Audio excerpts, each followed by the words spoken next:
Bom dia, bom dia, bom dia. Nossa, botei um filtro aqui. Deixa eu arrumar. Bom dia. Nossa live tava de rosca, né? Era pra ser ontem. Aí eu mudei pra hoje. Eu já expliquei nos stories o que aconteceu. Mas nós vamos falar agora de manhã sobre o inventário. Opa. Gente do céu, não consigo. Bom dia, nós vamos falar um pouco sobre o inventário. Gente, queria tirar esse filtro. Pior que eu não sei como que tira depois que tá online. Gente do céu. Não consigo. Bom, vai ficar com esse filtro mesmo. Bom dia então. Outra coisa que tá me incomodando é essa luz. Mas se eu tirar fica pior. Então, vamos assim mesmo. Hoje o nosso tema para falar na live é sobre inventário extrajudicial. Então é um tema, eu acho que é o serviço que nós mais fazemos aqui no cartório em relação às escrituras, é inventário e escritura de compra e venda. E para o inventário extrajudicial, se você não sabe nada, se você advoga, mas nunca estudou muito sobre o assunto, qual é a legislação que eu recomendo você começar a estudar? É a Resolução 35 do CNJ, do Conselho Nacional de Justiça. Então, essa resolução, ela regulamenta o procedimento de inventário extrajudicial. E essa resolução, desde 2007 para cá, ela vem sendo atualizada. Então, nós tivemos, inclusive, a atualização esse ano, que eu vou mostrar aqui para vocês. Então, por onde eu começo a estudar inventário extrajudicial? Você começa na resolução número 35 do CNJ. E é ela que eu vou tratar aqui na live de hoje, porque ela é o nosso norte, ela que nos orienta. Então, começa assim, o primeiro ponto que eu destaquei tá lá no artigo 1º, deixa eu ver até que horas são, 9 e 8, tá lá no artigo 1º da resolução número 35 do CNJ, que vai estabelecer qual é o tabelião competente para lavrar a escritura de inventário extrajudicial. Porque nós sabemos que na via judicial existem regras de competência. Na via extrajudicial nós não temos, porque o artigo 1º da resolução número 35, ele diz que é livre a escolha do tabelião, prestigiando assim a Lei 8.935 de 94, que é o Estatuto dos Notários e Registradores, que estabelece que a atuação do notário ela é de livre escolha pelas partes. Então, o notário ele pode lavrar inventário de pessoas que estão situadas em qualquer local do mundo. No entanto, existe uma restrição. Os bens precisam estar localizados em território brasileiro. Isso, inclusive, está expresso lá no artigo 29 da resolução número 35. Hoje em dia é muito comum, nós vivemos num país globalizado, então nós temos muitos brasileiros que estão adquirindo bens no exterior. E o que fala o artigo 29 da resolução número 35? Que é vedada a lavratura de escritura pública de inventário e partilha referente aos bens situados no exterior, porque os bens situados no exterior deverão ser partilhados conforme a lei do país onde eles estão localizados. Então, é a lei daquele país que vai estabelecer a ordem de vocação hereditária, a forma de partilha. Então, nós só podemos fazer inventário extrajudicial de bens localizados dentro do Brasil, tá? E também, agora, quanto à localização das pessoas, aí não importa onde elas estão. Pode estar em outro estado, pode estar em viagem ou morando no exterior, elas podem participar da escritura. E como? Outra coisa que nós precisamos agora observar é nas escrituras digitais. As escrituras digitais, elas estipulam um novo regime de competência. Bom dia! Ela estabelece um novo regime de competência para os atos eletrônicos. Então, a gente sabe que hoje é possível assinar a escritura de forma digital através de um certificado digital, ou é notarizado ou do ICP Brasil. Nesses casos, existem regras de competência. Aí a escolha já não é tão livre assim, porque o tabelião ele só pode praticar atos notariais eletrônicos conforme o artigo 18, 19 lá do provimento sendo CNJ.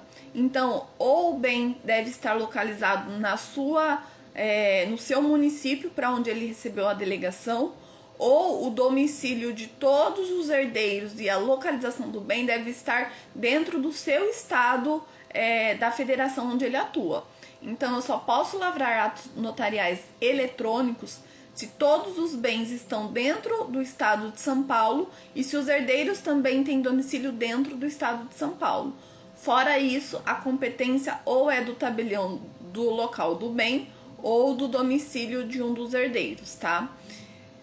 Então, a primeira coisa é a questão da competência. Em regra, é livre a escolha do tabelião. Nós precisamos apenas observar, então, a questão de bens no exterior, que não podem ser feitos por inventário extrajudicial, porque devem obedecer à lei do país onde estão localizados. E a questão também dos atos eletrônicos, porque se o ato for eletrônico, pode ser que aquele tabelião que você escolheu, ele não tenha mais capacidade, atribuição para lavrar aquele ato. Então, nós precisamos apenas observar o provimento 100 também do Conselho Nacional de Justiça, tá? Outra coisa importante que, inclusive, esse ano, no ano de 2020, teve uma alteração do provimento 100, tem a ver com a nomeação de inventariante. Então, o artigo 2º da resolução número 35, ele faculta aos interessados, que são os herdeiros, o viúvo e a viúva, a fazer uma escritura declaratória de nomeação de inventariante, tá? Na verdade, eu acho que eu pulei. Está lá no artigo 11. Eu errei o número do artigo. Está lá no artigo 11. Inclusive, foi uma alteração desse ano, de 2022, que faculta os interessados a nomear o inventariante em uma escritura autônoma. E por que isso?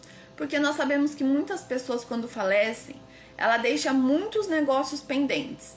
E às vezes os herdeiros, nós sabemos que existe um prazo para abertura de inventário, porque senão ele vai pagar aquela multa do ITCMD, dependendo do estado, da lei estadual, de onde estão esses bens. Então, é possível nomear o inventariante para quê? Para que ele possa fazer o levantamento dos bens, das dívidas e das obrigações que o falecido deixou. Porque muitas vezes, sem esse documento, se você vai no banco pedir um extrato bancário de um falecido, o banco não fornece. Ele só fornece com uma escritura de nomeação de inventariante, ou se o cartório faz um ofício solicitando, ou então se o juiz pede um alvará judicial. Então, a escritura de nomeação de inventariante, ela serve então para facilitar aos herdeiros fazer o levantamento dos bens, das dívidas também, porque lembra que os bens do falecido respondem pelas suas dívidas. E os herdeiros, eles são obrigados em relação à dívida do falecido até o limite da sua herança. Então, precisa apurar também as dívidas deixadas para no inventário nós fazermos a apuração do que ele deixou de positivo, o que ele deixou de negativo. Fazer o pagamento das dívidas e aí o que sobrar, partilha entre os herdeiros.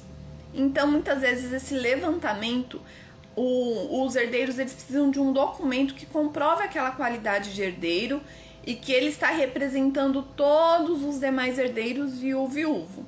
Então, a escritura de nomeação de inventariante tem essa finalidade de proporcionar para que os herdeiros consigam, então, fazer essa apuração, ir nos bancos, corretora de valores, no Detran, fazer levantamento de bens móveis, de veículos que estão em nome da pessoa.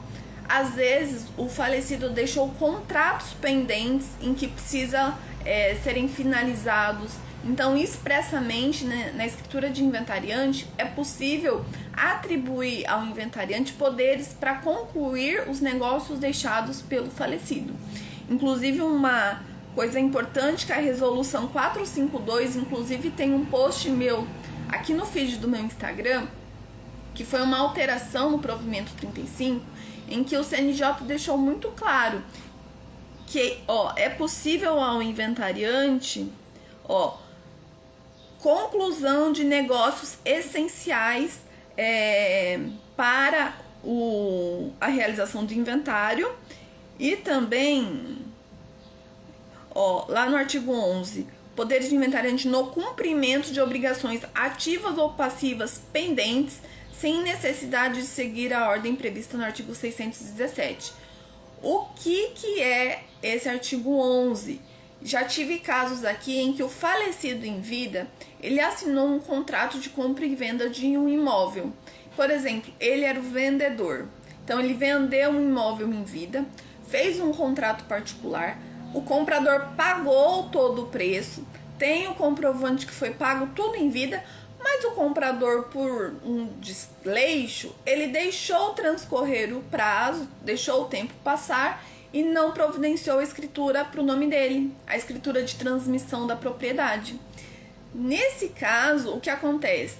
Antes, muitas vezes, os registradores de imóveis, os tabeliães, exigiam um alvará judicial para poder fazer essa venda. Por quê? Porque eles não tinham muita segurança em lavrar uma escritura em nome do falecido, transmitindo aquele imóvel que foi vendido em vida. Essa resolução 326, ela deixou bem expresso essa possibilidade, então, dos herdeiros nomear o inventariante, no inventário dar poderes expressos para concluir aquele negócio que já foi concluído em vida. Então, nós chamamos até de alvará extrajudicial. Então, diante dessa nomeação de inventariante com poderes para concluir aquele negócio, provando o contrato, que aquele contrato foi quitado quando o falecido ainda era vivo, ele recebeu o preço em vida, nós podemos fazer a venda do imóvel em nome do espólio, representado pelo inventariante, a fim de concluir aquele negócio que ficou pendente, sem precisar requerer um alvará judicial.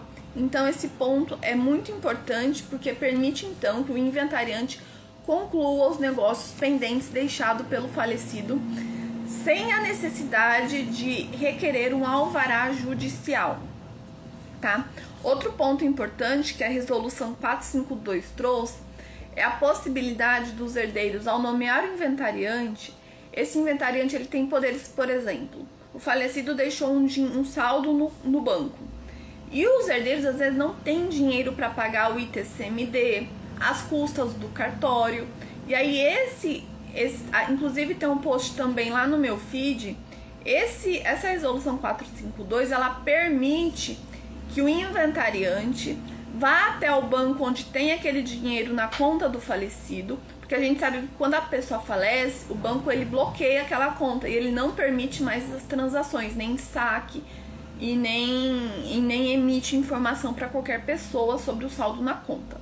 Então ele permite que o inventariante ele use aquele saldo que está na conta para pagar as despesas do inventário. Então, para pagar o ITCMD, para pagar os emolumentos do cartório. E aqui um conselho que é dado não é permitir que o inventariante vá e saque, porque o banco não vai dar esse dinheiro para ele. Mas o tabelião ele faz as guias, ele faz a declaração lá do valor das custas e emolumentos do cartório, entrega para o inventariante, ele vai até o banco, aí o banco com a escritura de nomeação de inventariante, com as guias e a declaração de TCMD, a certidão das custas e emolumentos, ele usa o valor que está na conta do falecido já para pagar essas despesas, para assim possibilitar a conclusão do inventário. Porque muitas vezes os herdeiros ele tem aquele dinheiro para levantar, mas eles não têm como pagar as custas com o seu próprio dinheiro. Então é uma forma assim de agilizar o processo do inventário extrajudicial sem a necessidade de eu requerer então um alvará judicial. Os bancos ainda não estão muito cientes dessa novidade, então alguns podem recusar. O que eu fiz? Eu já tive um caso assim aqui. Eu fiz a nomeação de inventariante, eu coloquei expresso esses poderes da resolução 452, que é a possibilidade dele fazer o pagamento das guias de TCMD com o valor que está na conta no banco. Já dei uma certidão com o valor das custas e emolumentos. Imprimi aquele comunicadinho no Febraban para explicar aos bancos que eles podem emitir informações para o inventariante. E aí eu entreguei para a inventariante e ela conseguiu fazer o pagamento das guias tranquilamente e também as custas minhas, dos meus emolumentos. O próprio banco já transferiu da conta do falecido para minha conta.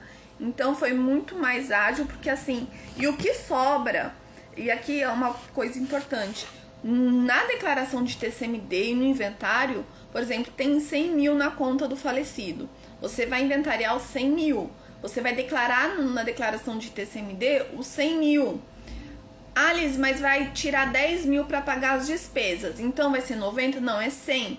Por quê? Essa possibilidade é só para fazer o pagamento. Mas os herdeiros, em tese, recebeu 100 mil reais. Eles apenas adiantaram aquele valor para poder arcar com os custos do inventário e assim poder finalizar o ato, tá?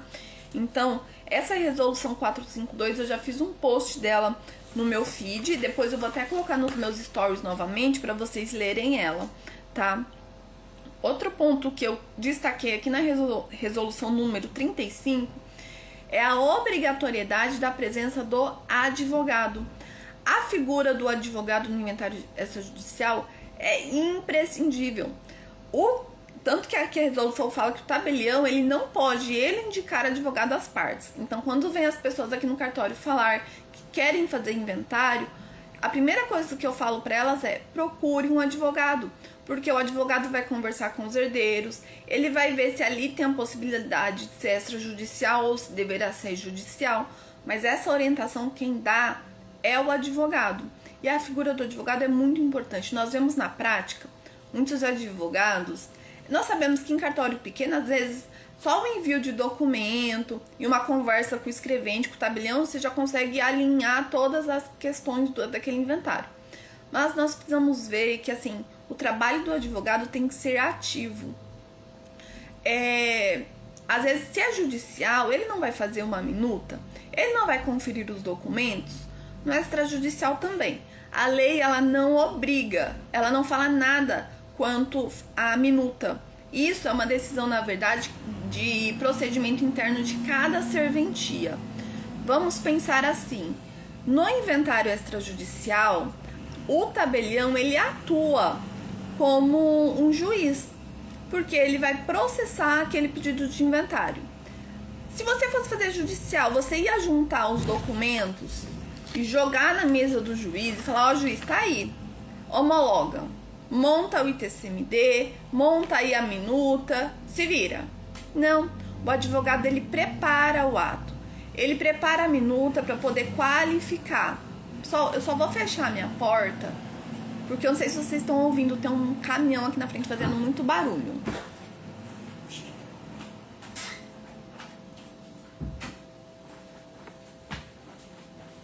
Eu não sei se vocês estavam ouvindo, mas estava me incomodando.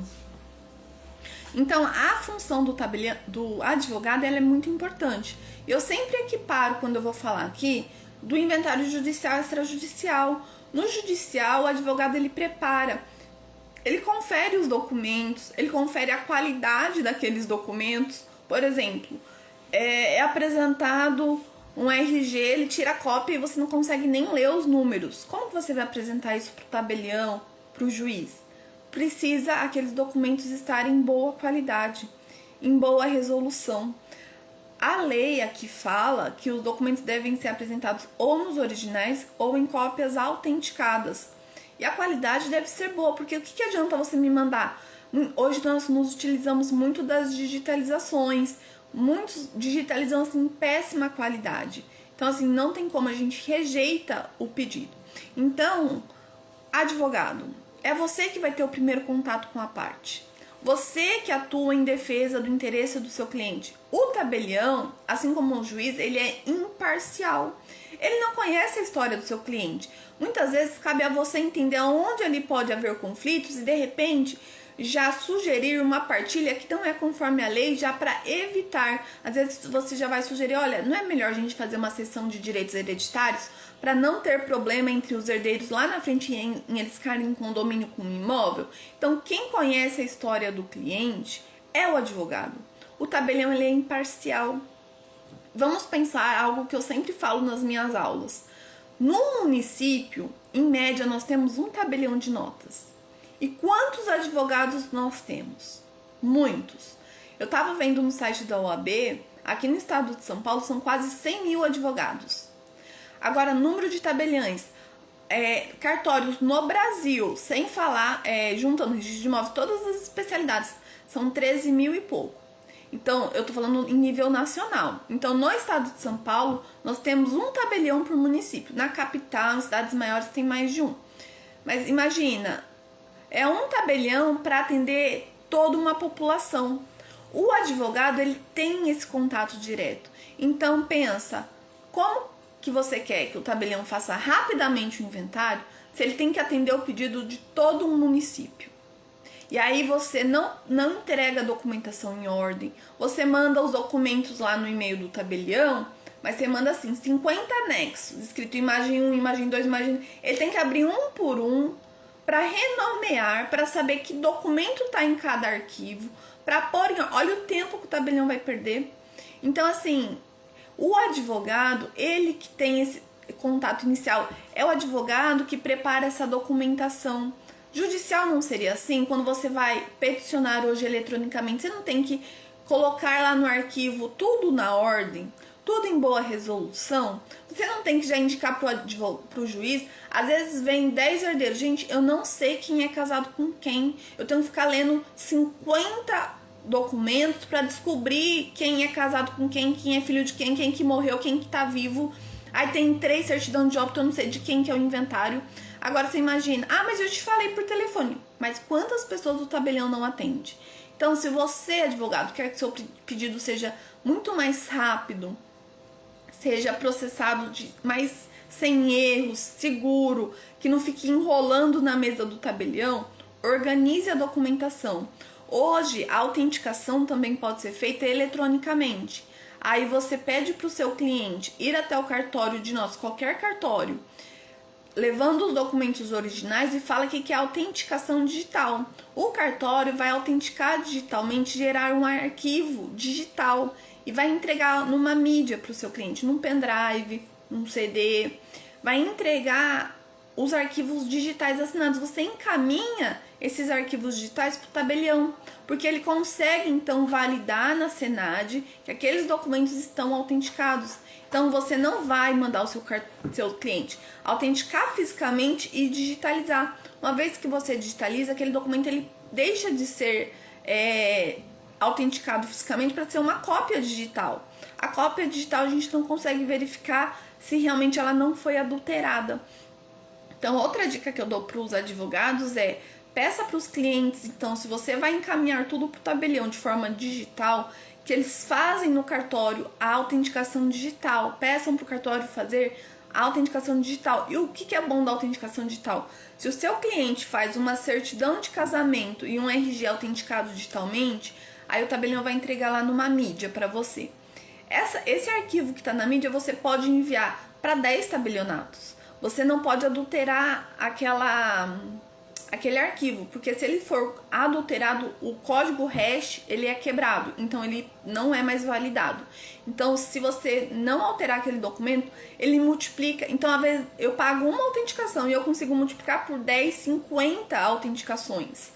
Então, eu consigo utilizar aquele documento digital em vários outros órgãos, não só naquele cartório de notas, porque o documento digital ele se multiplica e ele mantém o seu código intacto se você não adulterar ele, tá? Então, eu gosto muito de reforçar: o tabelião demora muito. Verifique, advogado, como você encaminhou a documentação, porque é igual o juiz. Se ele tá com uma mesa cheia de documentos para analisar, ele olha lá aquele arquivo, naquele pedido de e-mail, tudo sem 50 arquivos sem nome, o RG da frente tá num lado, o verso do RG tá em outro arquivo. Tem que às vezes corre o risco de juntar o verso de um RG do João com o verso do José, porque você não sabe quem é quem. Então, assim, organizem as digitalizações de forma organizada, utilizem-se da Senad, então é muito rápido, o custo é o mesmo da autenticação física. Então, como hoje em dia tudo é digital, a gente utiliza muito das plataformas digitais, utilizem-se da Senad. É muito simples, é só o cliente então ir no cartório com os documentos originais que o cartório vai digitalizar e gerar um arquivo digital autenticado, tá? Então, essa é uma dica que eu dou para os advogados. E se você quer que o seu cliente tenha aquele o inventário extrajudicial processado mais rapidamente, providencia uma minuta para qualificação das partes. Às vezes tem um monte de herdeiro, já tem herdeiro pré-morto, aí vem os netos. O tabelião, para ele fazer essa montagem da árvore genealógica do falecido, quem é quem, ele perde muito tempo. Então, quanto mais você facilitar a vida do tabelião, mais rápido vai ser o processo. Lembre-se, no estado de São Paulo são quase 100 mil advogados e o número de tabeliães para atender a população é muito menor, tá? E é você, advogado, que conhece a história desse seu cliente. Você sabe onde pode dar litígios e você já prevenir esses litígios com o seu cliente. E aí, quando você encaminha isso pronto para o tabelião, vocês conseguem discutir e resolver muito mais rápido o problema do seu cliente. Então, o papel do advogado, para mim, na atuação extrajudicial, é fundamental. Quanto mais ativo, quanto mais proativo o advogado é, mais rápido as demandas dele são solucionadas e os seus clientes são mais satisfeitos e os honorários dele vêm também de forma mais rápida, tá? Deixa eu ver outro ponto que eu grifei aqui. Muitas vezes os herdeiros cedem os direitos hereditários para uma terceira pessoa. E aqui o artigo 16 da Resolução 35 fala assim: é possível a promoção do inventário extrajudicial pelo cessionário dos direitos hereditários, mesmo na hipótese de cessão de parte do acervo, desde que todos os herdeiros estejam presentes e concordes.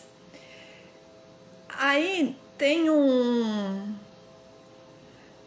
outro que fala que se a cessão for integral, se a cessão ela é integral, os outros herdeiros não precisam comparecer, só o cessionário. Mas vamos pensar o seguinte: o que comumente as pessoas fazem na cessão de direitos hereditários? Normalmente ela faz a cessão de um bem específico da herança. E ela, às vezes, o único bem daquela herança é aquele imóvel. E ela coloca na cessão o imóvel. Logo, se ela cedeu na escritura de cessão, refere-se a um imóvel, nesse caso, o cessionário, para promover o inventário extrajudicial, ele precisa da presença de todos os herdeiros para confirmar, porque os herdeiros têm que declarar que não existem outros bens, que era só aquele. Agora, se a cessão de direitos hereditários ela é genérica, ela fala que cedem todos os direitos hereditários, todos. Nesse caso, o cessionário ele pode promover o inventário extrajudicial, neste caso, sem a necessidade da presença dos herdeiros. Mas observe-se, tem que tomar muitas cautelas ao elaborar a cessão dos direitos hereditários, porque na cessão dos direitos hereditários eu vou ter que colocar todas as informações necessárias para o inventário. Por quê? Se não tiver todas as informações quanto relação de herdeiros, meação, se realmente não declaração de dívidas, da existência ou não de testamento, se a cessão ela não tem essas informações, o cessionário, para promover o inventário extrajudicial, ele vai precisar dos documentos desses herdeiros. Então ele ainda fica ligado a esses herdeiros. Então, se for uma cessão integral do acervo hereditário, aconselha-se a já entregar junto com aquela escritura de cessão toda a documentação dos herdeiros, do viúvo, do falecido, junto com a escritura, para que ele possa promover o inventário extrajudicial. E se a cessão ela refere-se a um único bem específico, mesmo que esse seja o único bem deixado, é necessária a presença dos outros herdeiros para justamente eles declarar que não há outros bens deixados, porque senão corre o risco de ter outros bens, e aí eu abro o inventário com o cessionário e depois, quando os herdeiros vão abrir, vai dar conflito de informações, tá bom? Outra coisa que eu separei pra gente tratar aqui é a possibilidade da sobrepartilha por escritura pública. O que é a sobrepartilha? A sobrepartilha é quando é feito o inventário e passa um tempo depois eles descobrem que ficou um bem que não foi inventariado. Então, passou 5 anos, nós descobrimos que um dos imóveis que foi inventariado tinham 2 matrículas.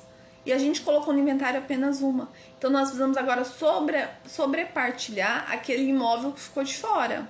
Ou depois que fez o inventário, anos depois descobriu que ele tinha recebido em herança um imóvel que não foi objeto do inventário. Então, agora nós precisamos sobrepartilhar. Alice, o inventário na época foi judicial. mesmo o inventário tendo sido judicial, ele pode hoje ser feito de forma extrajudicial. Qual que é o requisito do inventário extrajudicial? Que todas as partes sejam capazes, estejam em comum acordo e sejam assistidas por um advogado. Outro ponto aqui que eu esqueci de falar do advogado é que pode ser um advogado para todos, tá? Um advogado pode representar todos, ou cada herdeiro pode ter o seu advogado, não tem problema.